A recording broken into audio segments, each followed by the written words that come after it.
Hello everyone, welcome to this video tutorial on issuing CFTI version 4.0 and the payment complement.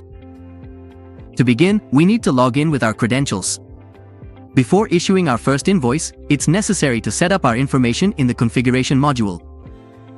Here, we will enter the required information, upload the digital seal certificate files, .cer and .key, with their password, and select the tax regime.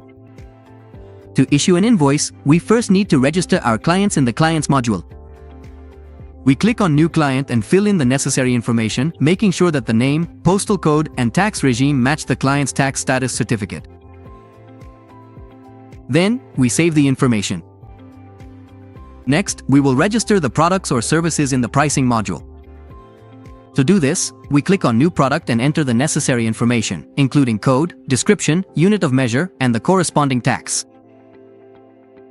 Then, we save the information. To generate an invoice, we go to the Digital Tax Receipts section and select New Invoice 4.0.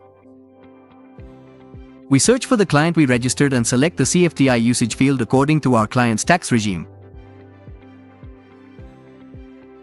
We add a product or service by clicking on New Item. We enter the quantity of products and verify the data.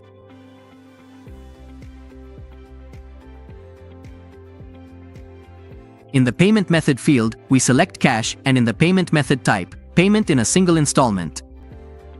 We verify all the information and click on Invoice.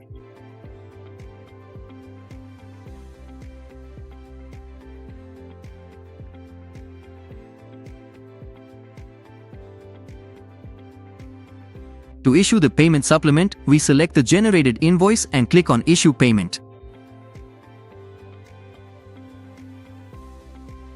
We enter the payment method, for example, electronic funds transfer, and the amount.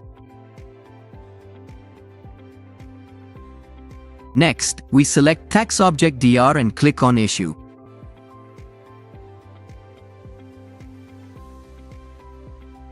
We can view the XML and PDF of both the invoice and the payment supplement, cancel the invoice, and send it by email.